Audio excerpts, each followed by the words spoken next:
Bismillahirrahmanirrahim. Assalamualaikum warahmatullahi wabarakatuh. Alhamdulillahi rabbil alamin. Wabihi nasta'inu ala umuri dunya waddin. Ashhadu an la ilaha illallah wahdahu la syarika lah. Wa ashhadu anna Muhammadan abduhu wa rasuluh. Allahumma salli wa sallim wa barik ala nabiyyina Muhammadin wa ala alihi wa sahbihi ajma'in. Ya ayyuhalladzina amanu taqullaha haqqa tuqatihi wa la tamutunna illa wa antum muslimun.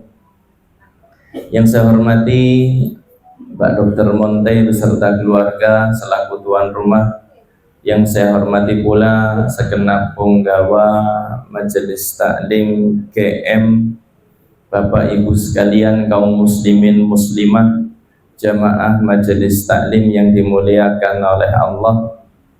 Pertama, marilah kita panjatkan puja puji syukur kehadirat Allah Subhanahu wa Ta'ala atas segala limpahan nikmat yang Allah karuniakan kepada kita.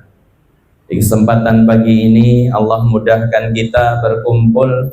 Semoga Allah limpahkan berkah buat majelis kita, ilmu kita bertambah, amal kita juga bertambah.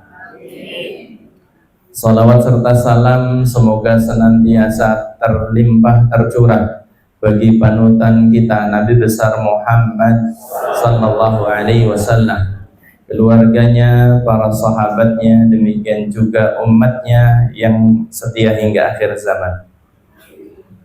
Kalau cuacanya mandan dingin seperti sekarang ini, di Pasek mandan gede jananu langsung pada mandan meremelek.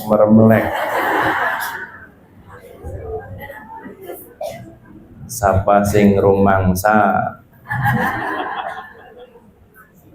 nembe mulai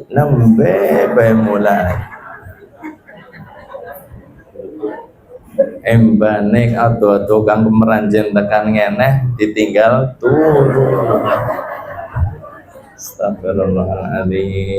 Astagfirullahaladzim.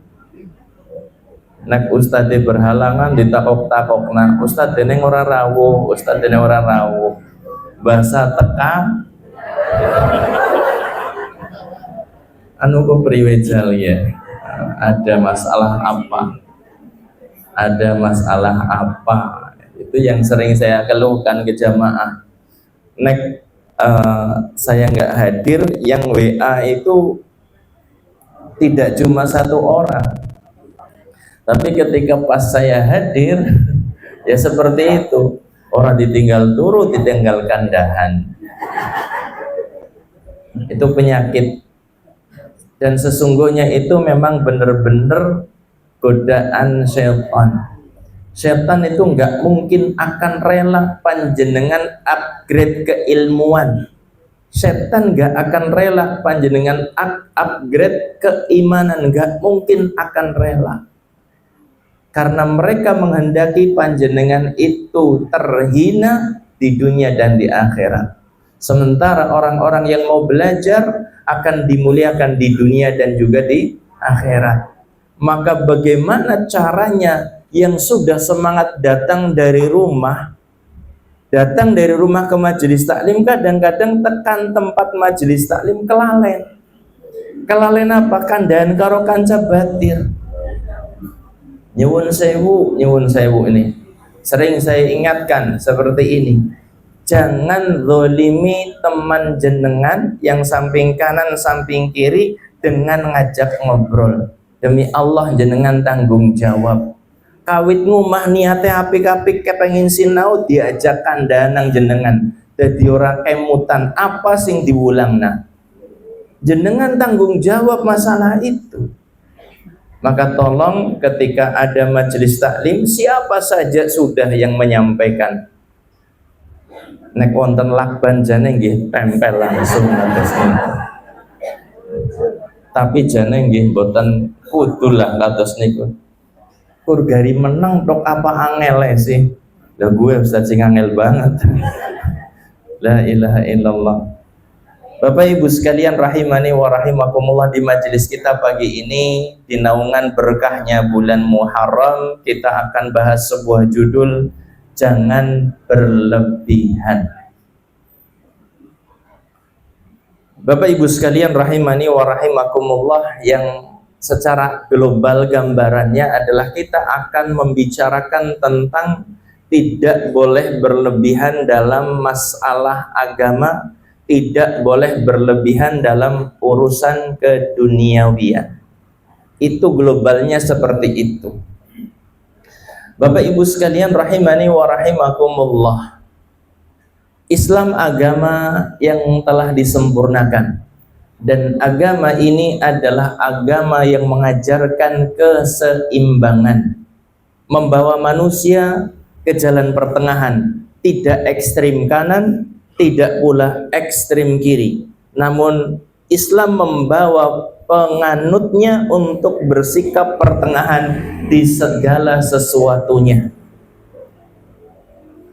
Bapak Ibu sekalian rahimani wa rahimakumullah, seperti yang tadi saya katakan bahwa Islam adalah agama yang sempurna. Dan ternyata Islam itu meskipun sudah sempurna, pokok ajarannya kayak gitu, namun ternyata di sana ada kemudahan untuk menjalankan agama ini. Allah Subhanahu wa ta'ala sebutkan dalam surat Al-Maidah ayat yang ketiga. Al-Maidah ayat yang ketiga tentang kesempurnaan Al-Quran. Al-yawma akmaltu lakum dinakum wa atmamtu alaikum ni'mati wa raditu lakumul islam madina. Pada hari ini telah aku sempurnakan untuk kalian agamaku, dan aku cukupkan bagi kalian nikmatku, dan aku ridha Islam menjadi agama untuk kalian. Allah Subhanahu wa ta'ala telah sempurnakan Islam. Ayat ini turun di hari Arafah kepada Nabi Sallallahu Alaihi Wasallam ketika beliau sedang mengerjakan haji wada, haji terakhirnya Nabi Sallallahu Alaihi Wasallam. Turun ayat tentang jaminan kesempurnaan agama ini. Maka agama ini agama sempurna, tidak perlu kepada penambahan dan tidak perlu kepada pengurangan di sisi yang lain. Sempurna, tidak butuh kepada ajaran yang lainnya. Dan Allah Ta'ala telah menyebutkan wa atmamtu alaikum nikmati, dan aku cukupkan untuk kalian nikmatku, wa raditu lakumul islam madinah, dan aku ridho, kata Allah, Islam dijadikan sebagai agama bagi kalian. Bapak Ibu sekalian rahimani wa rahimakumullah, ini adalah karunia yang teramat besar yang Allah Subhanahu wa ta'ala karuniakan kepada kita. Tinggal bagaimana kita mensyukurinya. Mensyukuri nikmat Islam itu dengan belajar, setelah itu dengan mengamalkan. Bukan hanya tekan ngendiora, ditekani majelis taklim tapi amalannya orang nana, kan percuma saja. Sampai mana aja ada majelis taklim, pengajian, didatangi, tapi amalannya biasa-biasa saja. Tadi sudah diingatkan oleh Pak Dr. Monte terkait dengan bulan Muharram ini, bulan istimewa, yang seharusnya seorang muslim muslimah itu meningkatkan ibadah. Barang sedikit saja itu ditingkatkan. Disunnahkan untuk memperbanyak puasa, karena afdhalus siyam ba'da Ramadan syahrullah al-Muharram. Seutama-utama puasa sunnah setelah puasa Ramadan adalah puasa di bulan Allah, yaitu bulan Muharram. Maka kalau seandainya di hari Asyura saja nggak puasa, kan astagfirullah, ki ngajine tekan ngendi mis level kayak gitu, dipertanyakan. Alhamdulillah, ya ora disediakna snack. mendukung puasa maksudnya kayak gitu. Tetep baik anak sing nyantai-nyantai orang puasa kayak gitu. Ustadz mbok wingi wis puasa Arafah, jare puasa Arafah menghapuskan dosa setahun yang lalu dan setahun yang akan datang. Tuli nek ngerti ditampa. Betul apa tidak? Iya. Apakah puasa Arafah kita kemarin ikhlas karena Allah? Itu belum tentu kan? Belum tentu. Kalau seandainya sudah ikhlas, apakah benar-benar kita mengikuti sunnah Rasulullah Sallallahu Alaihi Wasallam? Yaitu pertanyaannya. Kita berusaha memperbanyak saja setiap amalan yang dijanjikan pahala besar, kita jalankan kayak gitu. Seandainya puasa Arafah kemarin nggak diterima, ya semoga saja puasa Asyura di bulan Muharram ini diterima oleh Allah Subhanahu wa Ta'ala. Puasa satu hari, kata Nabi Sallallahu Alaihi Wasallam, ahtasibu 'ala Allah ayyukaffira sanata allati qablah. Aku meminta kepada Allah puasa Asyura ini menghapuskan dosa, meleburkan kesalahan setahun yang lalu. Kan istimewa banget. Kalau kita nggak terpanggil, sing rajin nang majelis taklim kok nggak terpanggil menjalankan sunnah ini, lalu siapa yang akan menghidupkan sunnah Nabi Sallallahu Alaihi Wasallam? Siapa? Bapak Ibu sekalian kaum muslimin dan muslimah rahimani wa rahimakumullah. Kembali kepada pembahasan kita, bahwasannya Islam telah disempurnakan, dan ternyata meskipun sempurna, ajarannya itu mudah. Dalam sebuah hadis Nabi Sallallahu Alaihi Wasallam, hadisnya diriwayatkan oleh Imam Bukhari, Inna dina yusrun, sesungguhnya agama ini adalah mudah. Kata Kanjeng Nabi Sallallahu Alaihi Wasallam, agama ini mudah. Wala yushada ad-dina ahadun illa ghalabah. Tidak ada seorang yang memberat-beratkan diri di dalam beribadah, di dalam beragama, melainkan dia itu akan kalah. Maksudnya apa? Kalau seandainya seorang beribadah itu dengan memberat-beratkan diri, pasti akan tumbang di tengah jalan. Berlebihan dalam ibadah itu menjadikan orang itu bahkan gak mampu beribadah setelahnya. Kelelahan, keletihan, karena fisik manusia ada batasannya, kekuatannya ada batasannya. Kalau dipaksakan melebihi kekuatan yang dimiliki, sesungguhnya akan berimbas tidak baik untuk fisik orang tersebut.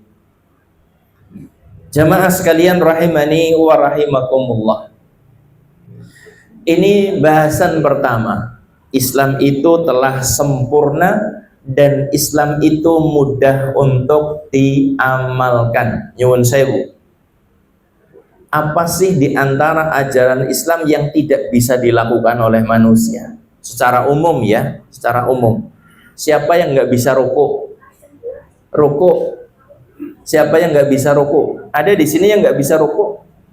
Keumuman manusia semuanya bisa rukuk, bisa sujud. Keumumannya bisa sujud. Agama itu nggak sulit, ibadah itu mudah. Nggak harus salto jempalitan kayak gitu ya. Kalau seandainya sekarang ibadah kepada Allah dengan modelnya salto ke belakang, itu memang menyulitkan banget. Serekangat sekali salto.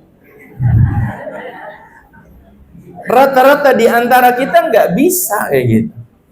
Rata-rata di antara kita nggak bisa. Namun Allah Ta'ala itu mengerti. Ketika Allah mensyariatkan agama itu memang mudah.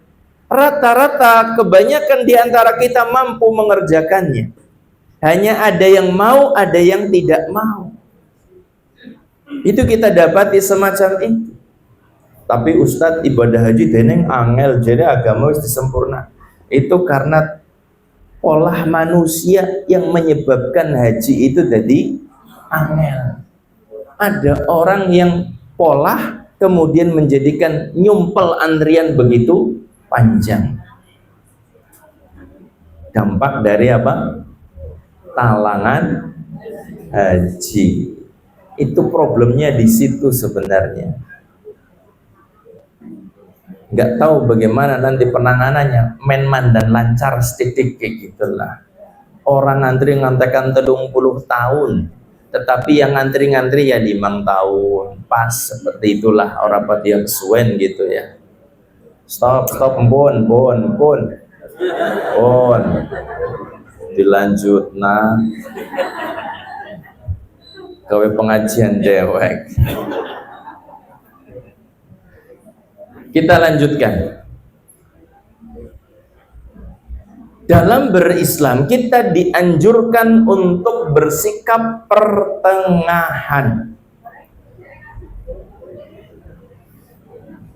Nonton apa malih nego? Oh, infak. Dalam berislam kita diperintahkan untuk pertengahan. Allah Ta'ala telah menjadikan kita sebagai umat pertengahan. Wa kadzalika ja'alnakum ummatan wasata. Demikianlah kami jadikan engkau sebagai umat yang pertengahan. Wa kadzalika ja'alnakum, kami jadikan kalian sebagai umat yang pertengahan, tidak berlebih-lebihan, tidak bermudah-mudahan pula. Kalau di syariat zaman dahulu, orang-orang Yahudi ahli kitab itu ketika baju terkena najis, syariatnya itu kudu dibuang yang kena najis, diketok. Umat agama Islam, umat Islam ini Masya Allah diberikan kemudahan, dicuci, sudah selesai, mudah. Orang zaman dahulu, orang-orang Yahudi itu ketika istrinya sedang mengalami haid, itu dijauhkan, tidak diajak makan, tidak di dalam rumah tinggalnya, dikeluarkan. Di zaman kita sekarang ini, di zaman Islam, Masya Allah, gak ada masalah. Bahkan Nabi Shallallahu Alaihi Wasallam membolehkan seorang suami bermuamalah dengan pasangannya segala sesuatu. Isna'u kulla syai' illa nikah. Perbuatlah dari istrimu segala sesuatu kecuali berhubungan badan. Itu saja sudah. Yang gak boleh itu hubungan badan. Adapun duduk bareng, ngobrol bareng, tidur bareng, gak ada masalah.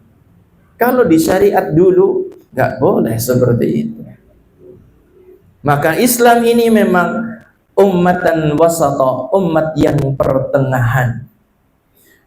Dan Nabi kita sallallahu alaihi wasallam beliau bersabda dalam hadis riwayat Al-Baihaqi, khairul umuri awsatuha, sebaik-baik perkara adalah yang pertengahan, tidak berlebihan dan tidak meremehkan.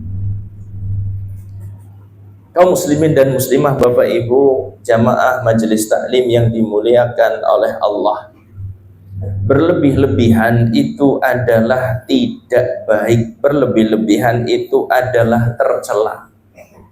Di dalam masalah beragama tidak baik.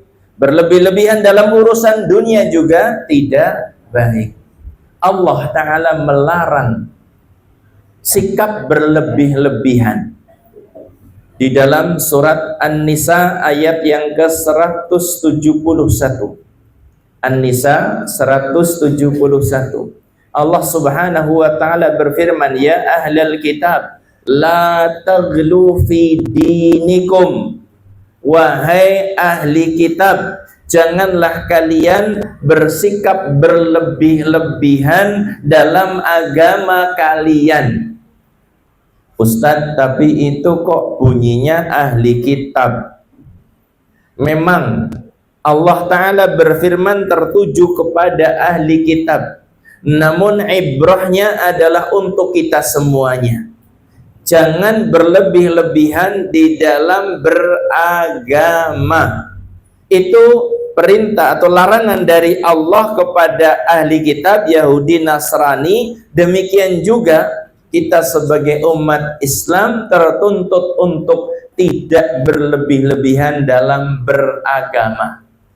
Ini sudah dijelaskan oleh para ulama tafsir bahwasanya ayat ini memang turunnya untuk ahli kitab, tetapi pelajarannya yang diambil adalah untuk kaum muslimin juga, bahwa kita tidak boleh berlebih-lebihan di dalam beragama.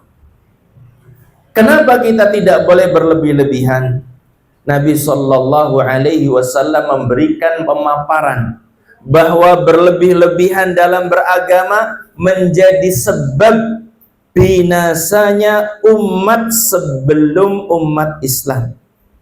Dalam sebuah hadis Nabi Shallallahu Alaihi Wasallam bersabda, diriwayatkan oleh Imam An-Nasai, "Iyyakum wal ghulu fid din." Jauhi oleh kalian sikap berlebih-lebihan dalam beragama. Fa innama ahlaka man kana qablakum al-ghulu fid din. Sesungguhnya yang telah membinasakan umat sebelum kalian karena berlebih-lebihan dalam urusan agama. Kata Nabi, jauhi berlebih-lebihan dalam beragama. Dulu umat-umat dulu itu pada binasa karena sebab itu. Kaum muslimin muslimah rahimani wa rahimakumullah. Kita akan sebutkan di antara contoh berlebih-lebihan dalam beragama. Diriwayatkan dalam sebuah hadis yang disebutkan oleh Imam Al-Bukhari. Beliau meriwayatkan sebuah kisah. Ada 3 orang sahabat datang ke rumahnya Kanjeng Nabi Sallallahu Alaihi Wasallam, namun tidak bertemu dengan Kanjeng Nabi Sallallahu Alaihi Wasallam. Yang ditemui ternyata hanya istri-istri Nabi Sallallahu Alaihi Wasallam. 3 orang ini datang bertanya tentang ibadahnya Kanjeng Nabi Sallallahu Alaihi Wasallam. Gimana sih Nabi puasanya? Gimana sih Nabi sholatnya? Gimana sih Nabi di rumah? Apa yang dilakukan dan lain sebagainya. Ketika mendapat keterangan dari istri-istri Nabi Sallallahu Alaihi Wasallam tentang bagaimana ibadahnya Nabi di dalam rumah, 3 orang ini menganggap ibadah mereka begitu sedikit. Loh, kepriwe ya? Kanjeng Nabi wis di ngapura yang lalu dan yang akan datang sudah diampuni semuanya. Tesih semangat banget ibadah. Sholatnya luar biasa. Kemudian beliau itu ketika di rumah membantu istrinya. Beliau puasanya luar biasa. Dan ibadah-ibadah yang lain Masya Allah, seperti tobat, istighfar dan lain sebagainya, Masya Allah. Sehingga mereka 3 orang ini, kita dosanya nggak diampuni oleh Allah, ibadah kita kurang banget, ini gimana? Sehingga 3 orang ini kemudian memutuskan untuk berikrar. Satunya berikrar, aku akan puasa terus-menerus setiap hari. Puasa terus-menerus setiap hari. Jenengan pernah ketemu orang yang puasa terus setiap hari? Pernah? Ada pernah cerita, oh kayak lagi puasanya saben dina kayak gitu. Saya pernah dapat informasi dari teman yang dia mengatakan teman saya itu punya teman yang puasanya itu setiap hari puasa. Dan saya juga pernah ketemu dengan seorang ketika itu lagi di tukang cukur apa ya ketika itu. Orang itu cerita bahwasannya ustadznya, kiainya itu sudah puasa bendina selama 25 tahun. Setiap hari. Apa hukum puasa setiap hari sih sebenarnya di dalam Islam? Makruh hukumnya. Karena level puasa paling tinggi, paling baik puasa sunnah itu adalah puasa Daud. Ustadz, tapi kalau ketemu orang puasa Daud, ketemu dengan puasa Arafah, ketemu dengan puasa Asyura, pas kudune orang puasa, apa kudu puasa? Nah, perhatikan bagaimana ini. Kalau orang puasa Daud kan sehari puasa sehari tidak, pas harusnya nggak puasa ketemu Asyura misalnya, bagaimana? Puasa apa tidak?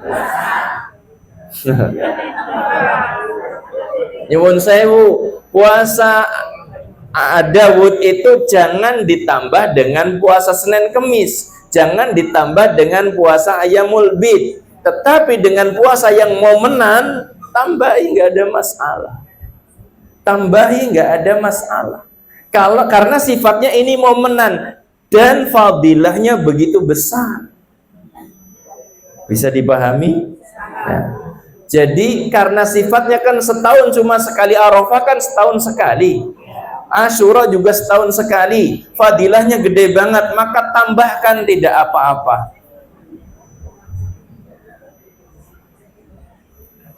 Yang tidak boleh itu kalau puasa Daud plus Senin Kemis, ya rapet meh gitu deh. Kalau puasa Daud ditambah dengan Senin Kemis, ya hampir rapat 1 bulan.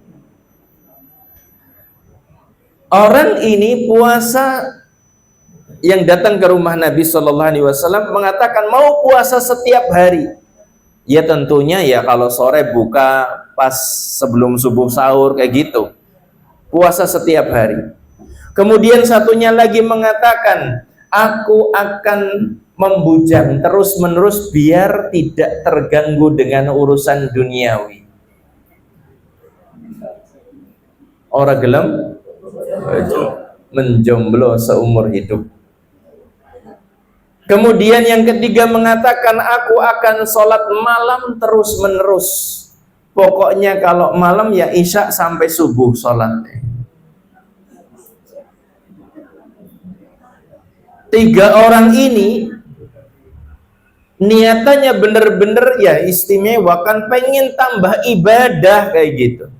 Karena mengetahui Nabi yang sudah diampuni dosanya yang lalu dan yang akan datang, semangat banget, maka mereka pengen yang belum ada jaminan apa-apa, ya pengen dapat kepastian seperti itu.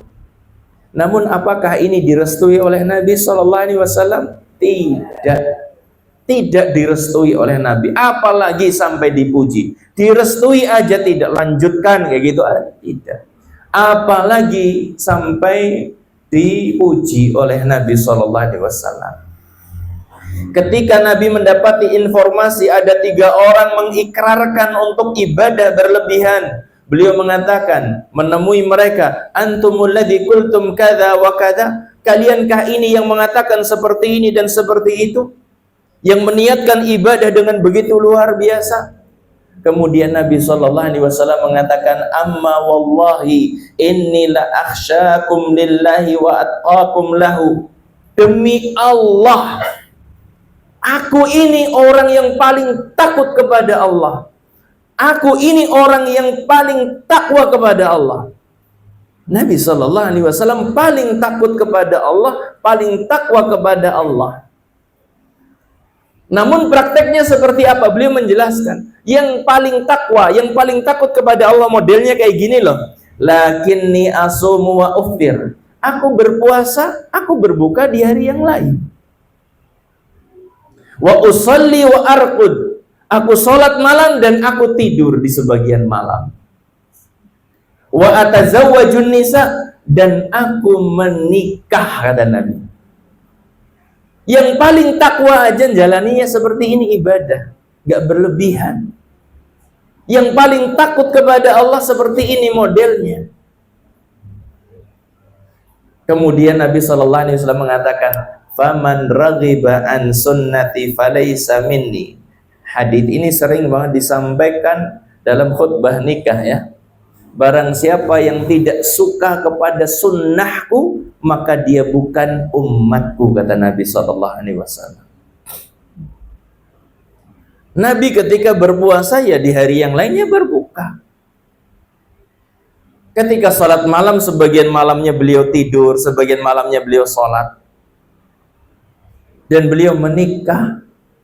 Dan itu tidak bertentangan dengan kehambaan beliau di hadapan Allah Subhanahu wa ta'ala. Jadi Nabi Shallallahu Alaihi Wasallam mengingkari 3 orang sahabat yang ibadahnya berlebih-lebihan ini, dan beliau memberikan petunjuk. Gini loh orang yang bertakwa, paling bertakwa saja seperti ini gitu. Semoga Allah Subhanahu wa ta'ala mudahkan kita untuk meneladani Nabi Sallallahu Alaihi Wasallam. Jamaah sekalian rahimani wa rahimakumullah. Di zaman kita sekarang ini ada juga orang-orang yang berlebih-lebihan di dalam beragama, dengan mengadakan ritual-ritual yang tidak ada contohnya dari Nabi Sallallahu Alaihi Wasallam, seperti yang dibuat oleh orang-orang Syiah, yang mereka mengadakan perayaan Asyura, perayaan kesedihan, meratapi meninggalnya Husain bin Ali bin Abi Thalib yang dibunuh di Karbala. Kemudian mereka mengadakan perayaan dengan cara memukul-mukul badan mereka sendiri sambil jingkrak-jingkrak. Mereka memukul kepala mereka dengan senjata tajam hingga darah mengucur dengan deras ke wajahnya, dan seterusnya. Ini adalah merupakan ajaran yang berlebih-lebihan. Ingat Bapak Ibu, Syiah bukan Islam, hanya mereka ngaku sebagai Muslim. Tapi Ustadz teneng ya jere Iran untuk Islam, tapi deneng peduli maring Palestina. Sebagian orang pada bingung dengan seperti itu kan. Oh kayaknya berdiri tegak sehidup semati dengan Palestina. Nyuwun sewu, orang Syiah itu lagi cari muka di dunia Islam, biar diakui, biar dinormalisasi bahwasanya kesesatan mereka itu tertutup dengan pengakuan mereka yang siap membela Palestina. Cuma seperti itu saja. Jadi perlu waspada. Nyuwun sewu nggih, nyuwun sewu. Saya banyak membuka membuka status WA yang nomor tertera di HP saya. Banyak yang memuji-muji pemimpin Iran. Nyuwun sewu, itu bukan Islam. Jangan harap kebaikannya, jangan berharap kebaikan dari mereka, sama sekali nggak ada. Nyuwun sewu, pengen bukti ya silahkan di googling aja lah. Korban pembantaian orang Syiah dari kalangan Sunni, jumlahnya lebih banyak mana dengan orang Islam yang dibantai oleh orang Israel? Maka jawabannya akan lebih banyak orang Sunni, Islam Sunni yang dibantai oleh orang-orang Syiah. Google aja ngakui. Apalagi kalau kita dengar langsung dari saudara-saudara kita yang ada di Suriah. Sekian tahun pendudukan Israel terhadap Palestina, penjajahan mereka sekian tahun, jumlahnya berapa yang meninggal? Jika dibandingkan dengan beberapa tahun pendudukan Syiah di Suriah, korbannya itu jomplang banget. Ternyata mereka itu begitu bengis, begitu kejam. Walaupun mereka mengatakan sekarang sampai titik darah penghabisan akan berjuang bersama Palestina. mengatakan seperti itu, tapi itu cuma sekedar omong kosong untuk menarik simpati dunia Islam, mengakui dia sebagai seorang muslim, padahal bukan muslim. Jamaah yang dimuliakan oleh Allah, bagaimana dikatakan muslim? Coba jamaah mengatakan tentang Nabi Muhammad sallallahu alaihi wasallam. Orang Syiah ini keyakinannya Nabi Muhammad, beliau itu di surga kata orang Syiah, namun kemaluannya di neraka. Kenapa sebabnya? Karena menikah dengan Aisyah. Mereka begitu benci sekali dengan Aisyah, begitu benci sekali dengan Abu Bakar As-Siddiq. Maka orang Syiah ini nggak ada kebaikan yang bisa diharapkan. Para ulama mengatakan tidak ada satu negeri yang dibebaskan oleh orang-orang Syiah. Yang ada adalah penjajahan diganti dengan penjajahan yang lain. Adanya seperti itu. Kaum muslimin dan muslimah rahimani wa rahimakumullah, kembali kepada pembahasan kita, bahwasanya berlebih-lebihan dalam beragama itu tidak diridhai, tidak direstui oleh Nabi kita Muhammad sallallahu alaihi wasallam. Ini dalam masalah urusan beragama. Kemudian ada orang-orang yang berlebih-lebihan dalam urusan dunia. Yang masyhur banget kisahnya adalah Qarun.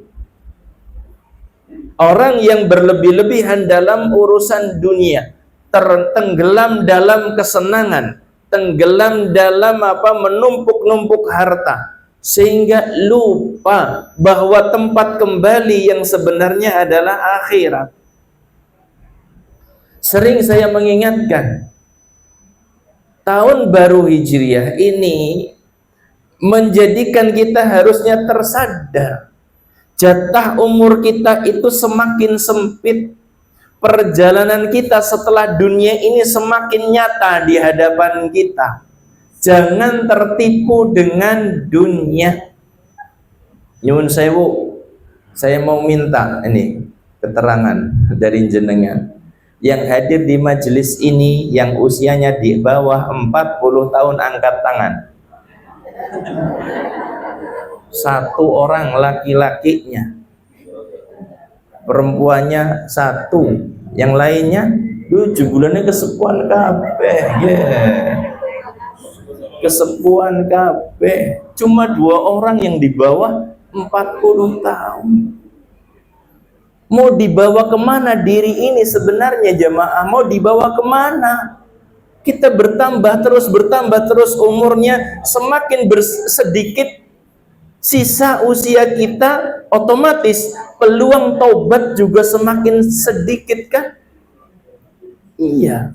Kalau sisa 5 tahun berarti taubatnya tinggal sisa 5 tahun. Kalau tinggal sisa setahun berarti ini temen ya. Astagfirullahaladzim. Sudah di atas 40 tahun itu sudah tidak ada waktunya untuk istilahnya dolan-dolan, cengangas-cenges, guyon-guyon, kayak ngantekan kelalen sholat gitu. Sudah nggak ada waktunya lagi kayak gitu sebenarnya. Sholat yang sing serius, sedekah di rutinna, zikir di rutinna, baca Quran sing semangat, harusnya kayak gitu sudah. Mau nunggu apa lagi? Kan yang ditunggu kan rahmat Allah Subhanahu wa ta'ala. Yang ditunggu husnul khatimah. Maka tidak selayaknya kita itu sekarang di masa sudah lebih dari 40 tahun itu kemudian nyantai-nyantai. Nabi kan sudah memberikan ancer-ancer usia umat Nabi Muhammad antara sampai 70. Sedikit yang lebih, jenengan bisa kasih dibonusi ya. Masya Allah. Si angan-angan itu wah banget. Bisa ketahun apa embane subhanallah, arep tambah 30 tahun maning. Kuat apa ora ya, kuat apa ora gitu. Jamaah yang dimuliakan oleh Allah. Jadi jangan sampai terlena dengan dunia. Sudah ada contoh di negeri kita. Dulu di tanah Jawa ada raja yang sangat hebat. Dulu di tanah Jawa ada orang kaya yang luar biasa. Mereka semuanya kemana?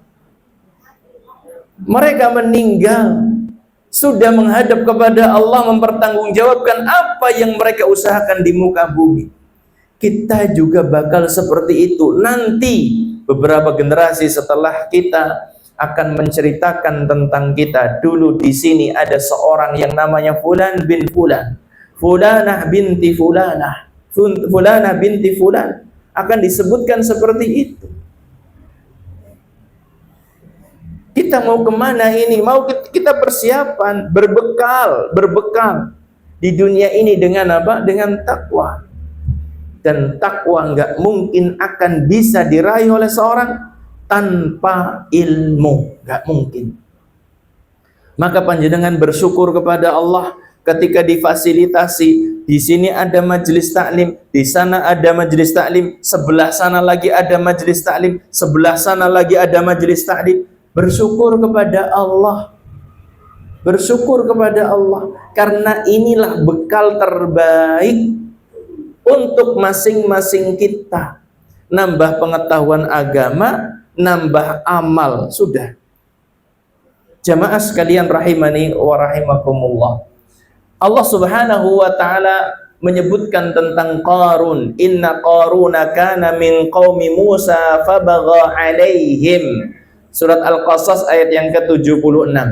Sesungguhnya Qarun termasuk kaumnya Nabi Musa. Fabagha alaihim. Namun dia melakukan perbuatan aniaya terhadap mereka, melakukan kezaliman, berlebih-lebihan. Jamaah sekalian rahimani wa rahimakumullah. Jadi jangan sampai kita terpedaya dengan kehidupan dunia. Cita-cita seorang muslim bolehlah nyaman di dunia, tetapi jangan sampai cita-citanya terhenti sampai kehidupan dunia saja. Cita-cita seorang muslim adalah bahagia di negeri abadi di akhirat kelak. Bapak Ibu sekalian, kaum muslimin dan muslimah rahimani wa rahimakumullah. Allah Ta'ala binasakan Qarun karena kezalimannya, karena melampaui batas, karena berlebihan, mencintai dunia dengan sedemikian rupa, sehingga lupa kewajiban dia di dunia untuk beribadah kepada Allah Subhanahu wa Ta'ala. Seorang itu tertuntut bagaimana mengambil sikap pertengahan. Kalau punya harta, jangan bakhil. Kalau berinfak, tidak perlu berlebihan. Kan seperti itu. Berlebihan dalam arti sampai habis-habisan kayak gitu. Seperti ayat yang tadi dibacakan, wala taj'al yadaka maghlulatan ila 'unuqika wala tabsutha kullal bast fataq'uda maluman mahsura. Jangan jadikan tanganmu itu sampai artinya nggak mau memberikan, terikat di leher kayak gitu, nggak mau berbagi. Kalau punya harta jangan sampai menjadi orang pelit, dan jangan engkau berikan dengan pral-pral tanpa perhitungan sama sekali. Kemudian yang terjadi adalah tercela dan juga penyesalan yang ada. Jangan sampai seperti itu. Kaum muslimin dan muslimah rahimani wa rahimakumullah. Maka ambillah sikap pertengahan dalam beribadah, ukur kemampuan, kewajiban. Nyuwun sewu saya tanyakan, kalau kewajiban dilakoni kabeh abot banget napa mboten? Rukun Islam mboten abot banget kan? Kalau seandainya nggak mampu haji ya sudah sampai puasa. Abot banget enggak. Masih seorang itu bisa menjalankan yang sunnah-sunnah masih bisa. Karena kalau seandainya kita menjalani hidup, mengawali hari dengan qobliyah subuh, mengakhiri hari dengan ba'diyah isya, itu hidup yang Masya Allah sebenarnya ideal, nikmat, nyaman, bahagia, tentram. Hidup yang diawali dengan qobliyah subuh dan diakhiri dengan ba'diyah isya, itu ya sebenarnya ya baru minimal lah, belum tahajudnya kan belum dihitung itu. Iya apa tidak? Iya. Itu rata-rata harusnya kita bisa seperti itu jemaah. Ambil sikap pertengahan dalam beribadah, ambil sikap pertengahan dalam urusan dunia. Semoga Allah Ta'ala jadikan kita sebagai umat Muhammad Sallallahu Alaihi Wasallam yang setia. Untuk materi majelis taklim saya cukupkan sampai di sini. Mungkin ada yang ditanyakan dari materi yang saya sampaikan. Terima kasih pertanyaannya. Ibu bertanya tentang kegiatan satu jamaah yang kita apresiasi dari semangatnya. Nyuwun sewu nggih, nyuwun sewu. Kita apresiasi dari semangatnya, semangat menghidupkan Islam, menghidupkan jamaah, menghidupkan syiar Islam di masjid gitu. Namun kita ya kritisi dari sisi yang tadi disebutkan. Ketika seorang meninggalkan anak istri, sementara tidak ditinggali kecuali sedikit untuk bisa bertahan hidup, itu kan tidak layak. Apalagi sampai menelantarkan, sampai anak istrinya ketika mau berangkat sekolah harus nyari sangu sendiri. Ini nggak ilok seperti ini. Orang ilok kayak gitulah, nggak pantas, nggak selayaknya. Ini adalah merupakan kewajiban.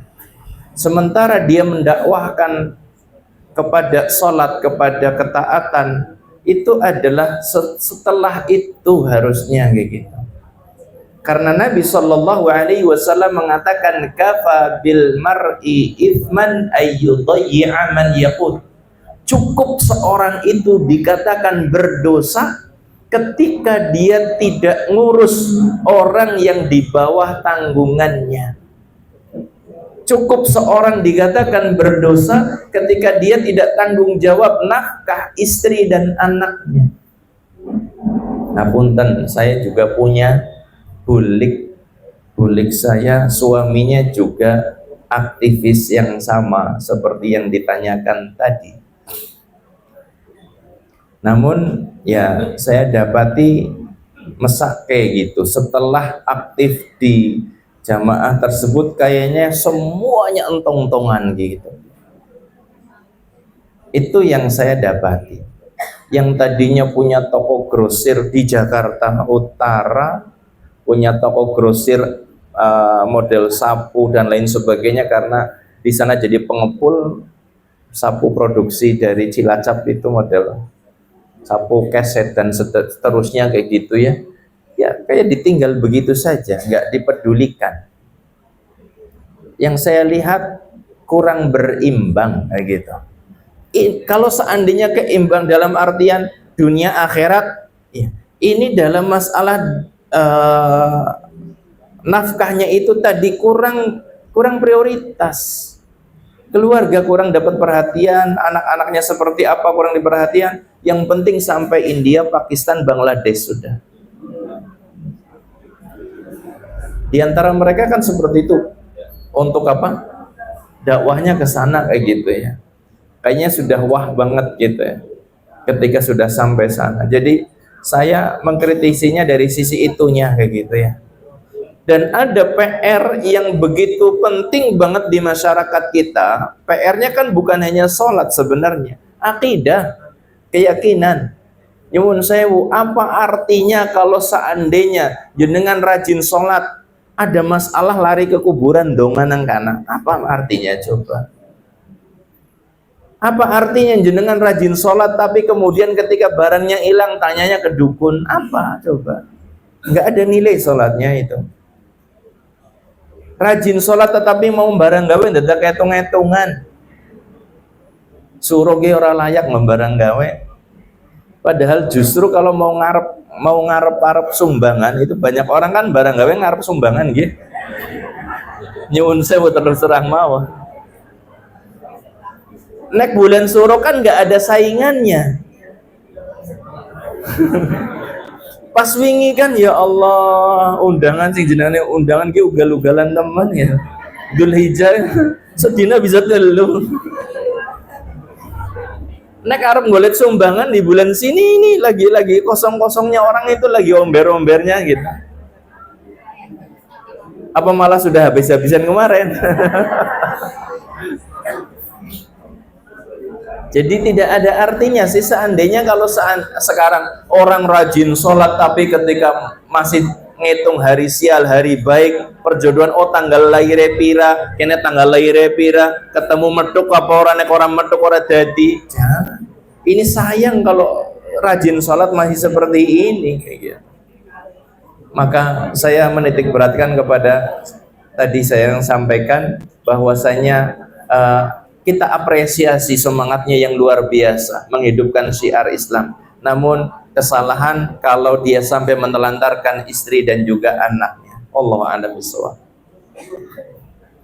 Terima kasih. Assalamualaikum warahmatullahi wabarakatuh. Waalaikumsalam warahmatullahi wabarakatuh. Perlu saya tanyakan ini dibuatkan. Yakni dalam surat Al-Imran ayat yang ke-134 kita disuruh untuk menjadi orang yang pemaaf. Namun dalam hal ini menjadi orang yang pemaaf itu susah untuk dilakukan. Nah, bagaimanakah kiat-kiat atau kunci agar bisa menjadi orang yang pemaaf tersebut? Terima kasih. Assalamualaikum warahmatullahi wabarakatuh. Assalamualaikum warahmatullahi wabarakatuh.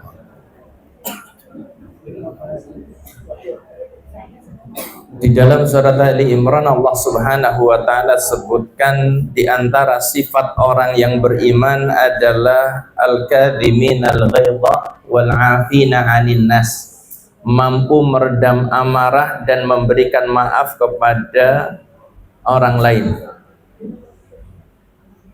Dereng rampung niki mun sami bubar. Mau ngantrine suwe banget ya. Jadi ketika kita mau berusaha memaafkan orang lain, kita merasa berat, bagaimana caranya? Yang pertama yang bisa kita lakukan adalah mengingat besarnya pahala orang yang memberi maaf. Allah Subhanahu wa taala sebutkan wal 'afina 'anil nas wallahu yuhibbul muhsinin. Ingat, pahala di antara pahala yang dijanjikan untuk orang yang memberi maaf adalah Allah mencintai orang-orang yang berbuat baik, dan di antara kebaikan yang sangat besar adalah memberi maaf. Cinta Allah diraih. Subhanallah. Kalau kita mencintai Allah itu kan gampang. Ingat saja kebaikan Allah kepada kita, kita bakal cinta kepada Allah. Namun Allah mencintai hamba, ini sebuah prestasi yang luar biasa. Karena tidak semua orang yang cinta kepada Allah, Allah mencintainya, tidak semuanya. Hanya orang-orang tertentu yang dicintai oleh Allah, diantaranya adalah orang yang mau memberikan maaf. Jadi memberikan maaf akan bisa dilakukan ketika seorang tahu betapa besarnya pahala orang yang memberikan maaf. Kemudian, diantara yang bisa kita ingat lagi pahala yang besar adalah Allah Ta'ala sebutkan wal ya'fu wal yasfahu ala tuhibbuna ayyaghfirallahu lakum fal ya'fu wal yasfahu. Hendaklah seorang itu memberikan maaf, hendaklah seorang itu melapangkan dadanya. Tidakkah engkau suka diampunkan dosa-dosamu? Kalau kita suka dimaafkan kesalahan kita oleh Allah, berikan maaf. Jadi enteng. Ingat dosa-dosa kita yang begitu banyak, sehingga kita akan enteng untuk memaafkan orang lain. Sebagaimana Allah berkenan memaafkan semua dosa kita, maka maafkanlah orang lain untuk mendapatkan ampunan dari Allah Subhanahu wa ta'ala. Kemudian satu lagi di antara yang bisa kita lakukan untuk bisa memberikan maaf adalah ingat betapa Nabi dizalimi sedemikian rupa. Ketika beliau berhasil menundukkan Mekah, apakah Nabi membalas dendam? Sama sekali. Nabi dengan kekuatan penuh dari Madinah datang ke Mekah.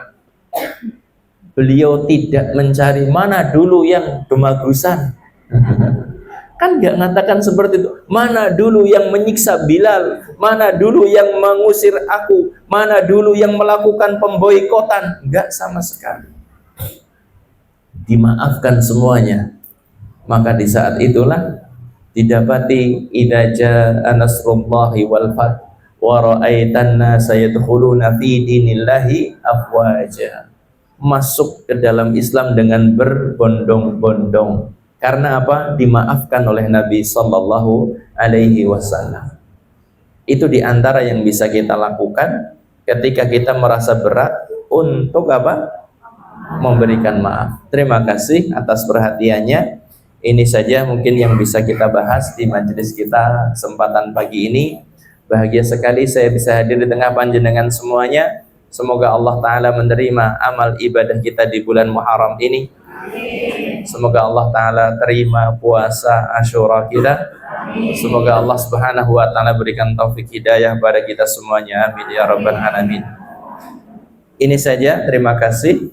Wabillahi taufik. Assalamualaikum warahmatullahi wabarakatuh.